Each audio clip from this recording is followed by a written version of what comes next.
Hello, good afternoon. It's time for the Marketplace with me, Charles Aite. Here's what's coming up in the headlines. President Akufo-Addo hands over the Africa Trade House to the Africa Commission as he pledges Ghana's full support of the Africa Continental Free Trade Agreement area. We have details on that coming up shortly.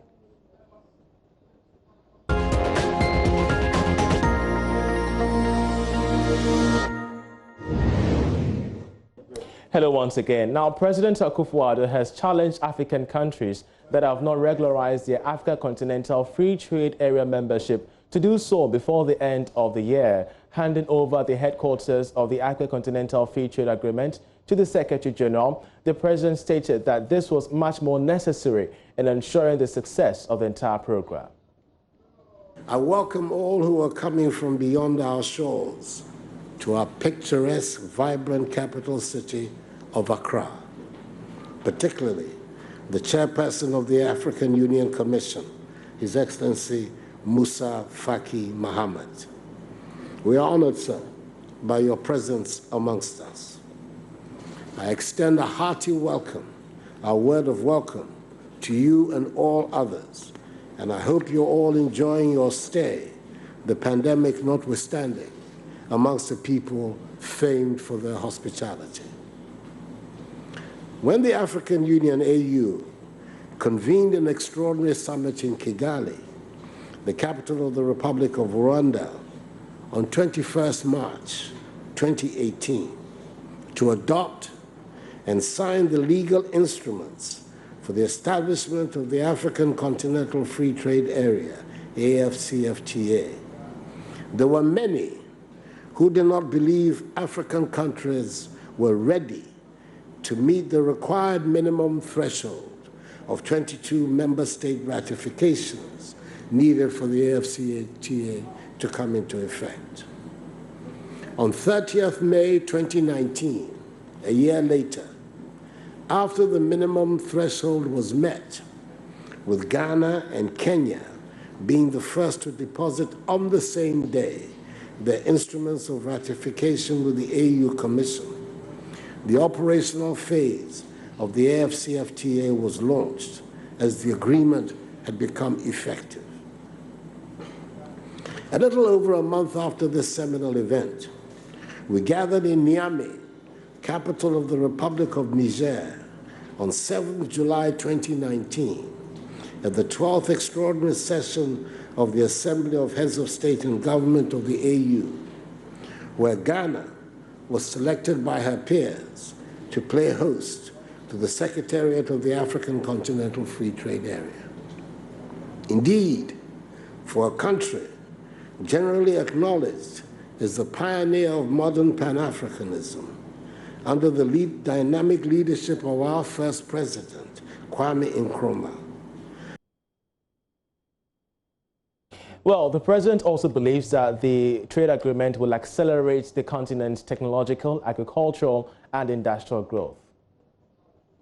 A country whose people made great sacrifices to spearhead the struggle for the liberation of the African continent from colonialism, imperialism, and the racist system of apartheid.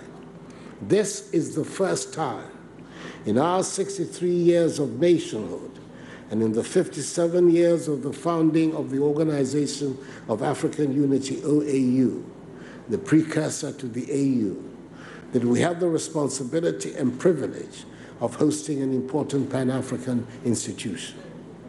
So today is an auspicious day for Ghana, and on behalf of the Ghanaian people and their government, I express our deep appreciation once again to the Assembly of Heads of State and Government of the AU for its decision.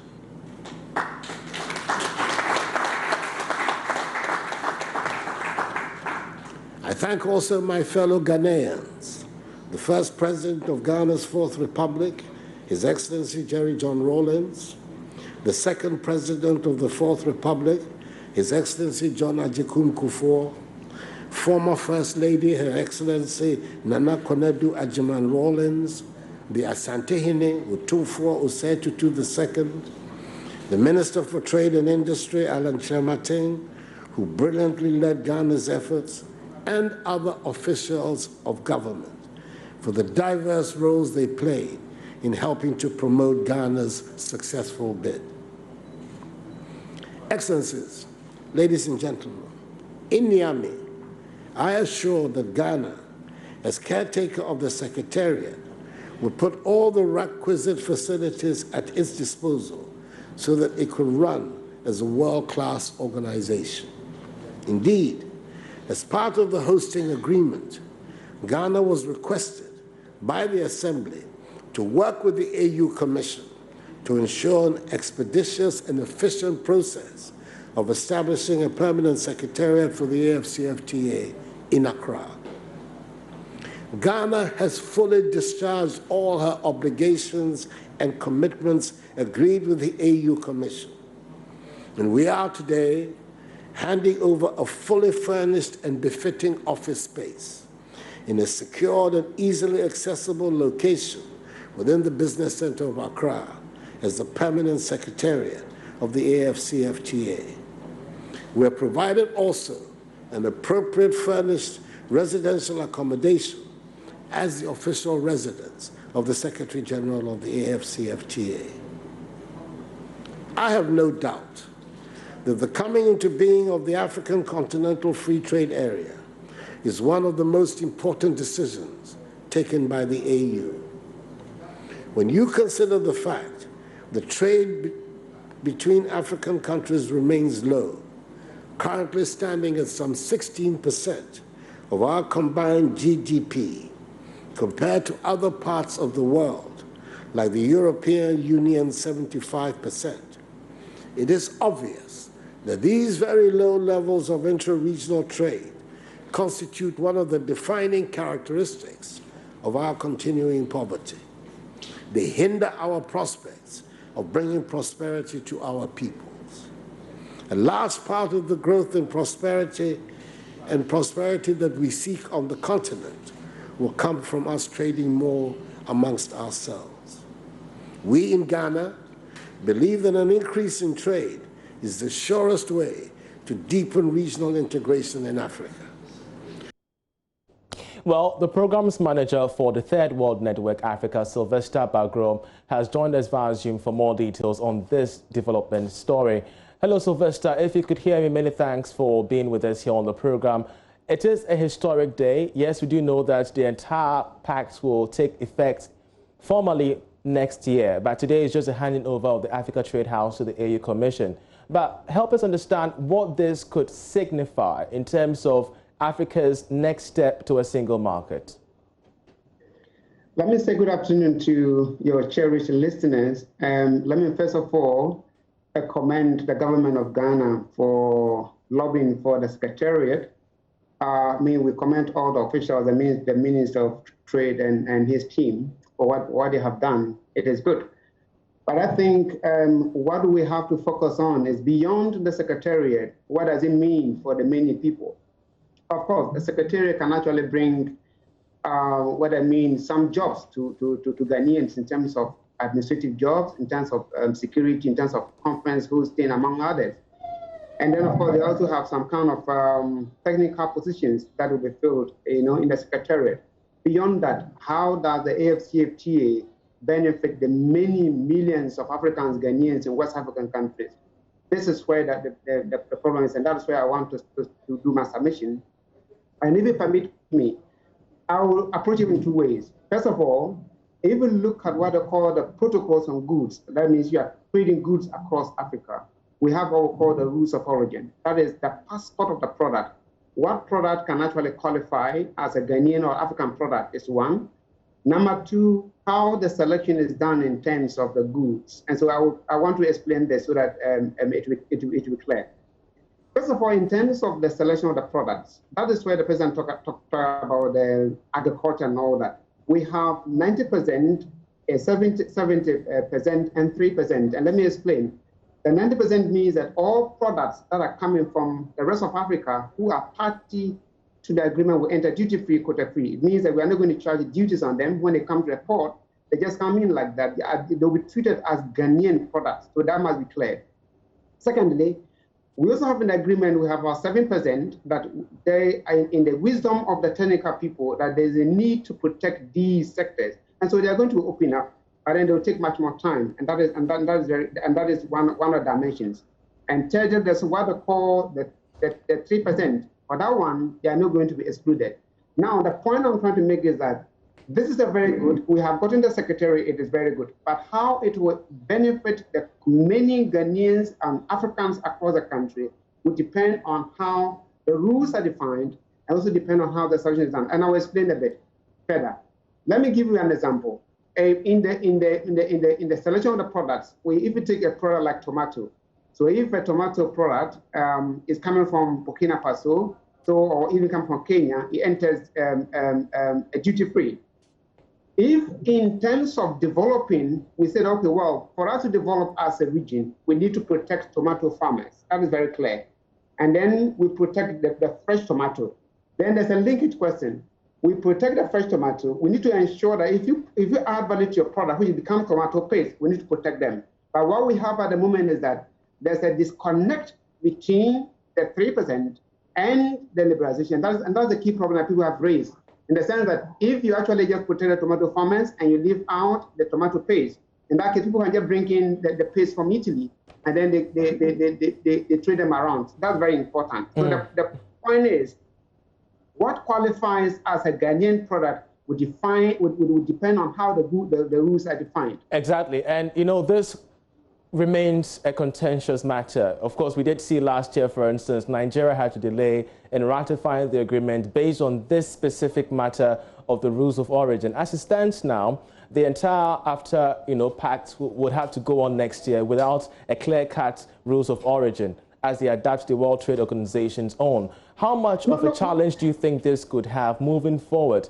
when it comes to the specific guidelines, the specific arrangements when it has to do with the rules of origin? Because already we're having issues with rules of origin between Ghana and Nigeria, which of course led to the recent border closures.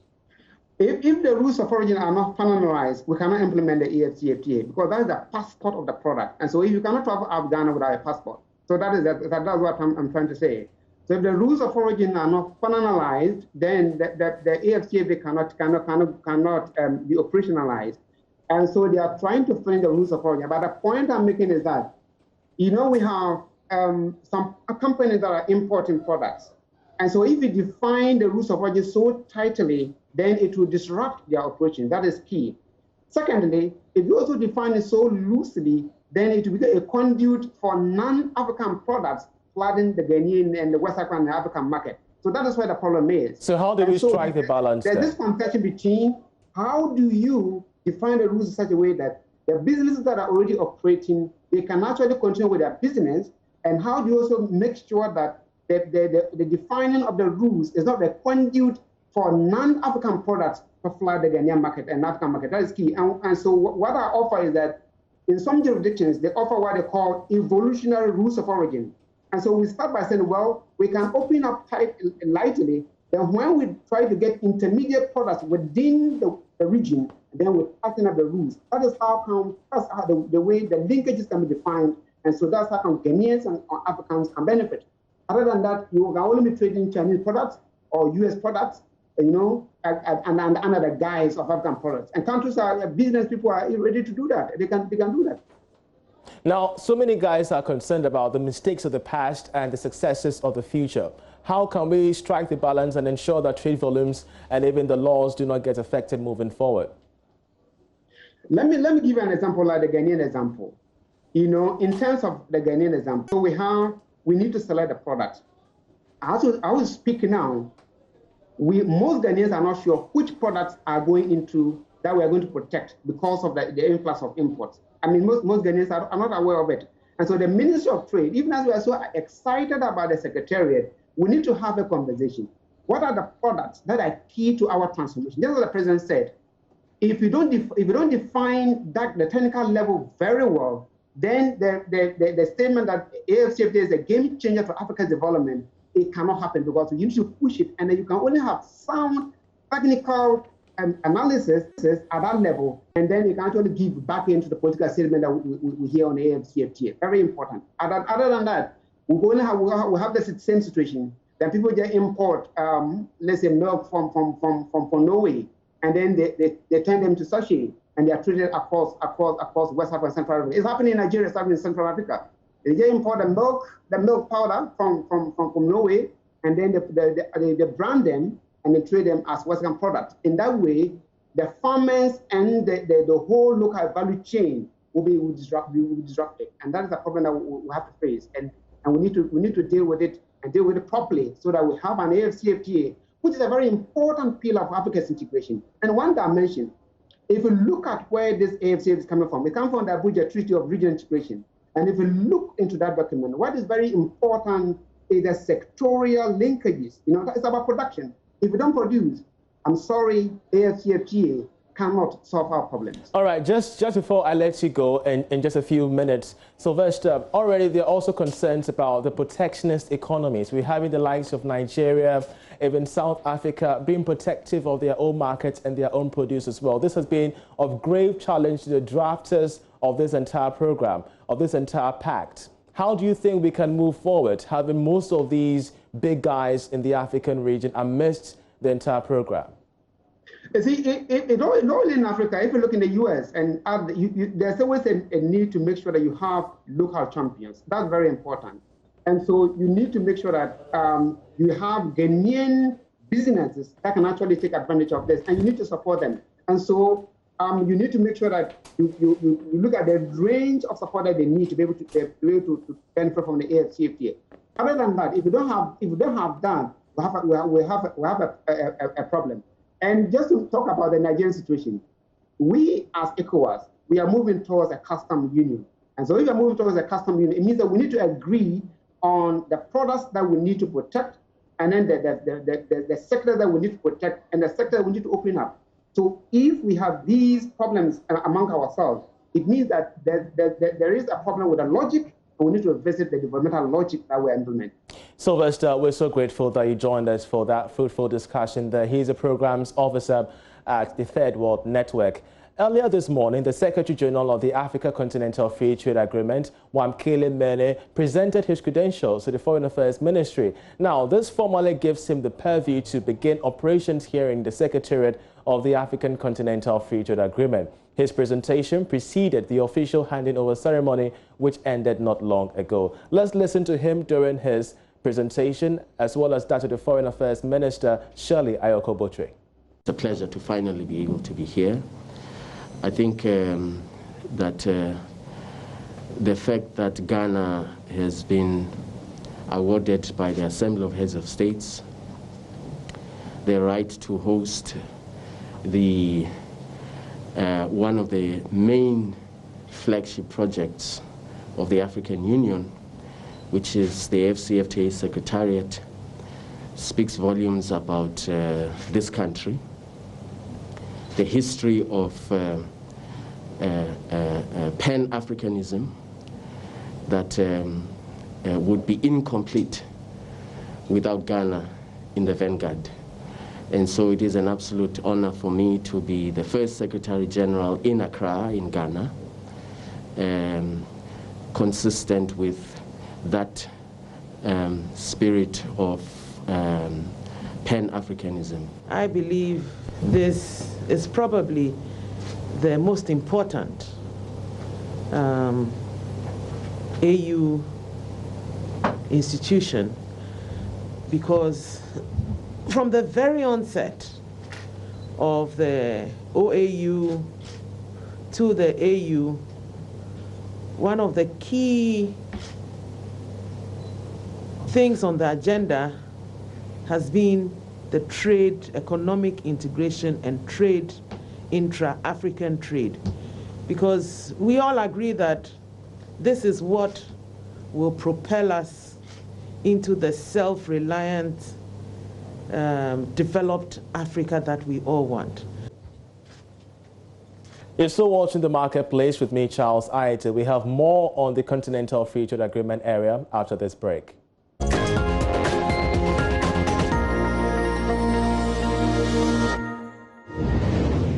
Well, Well, you're still watching Marketplace. As I already stated, as Ghana and the rest of Africa gear up for the Continental Free Trade Agreement in 2021, leaders have been urged to prioritize two key issues. First, implementing policies and reforms that will make the continent attractive to investors.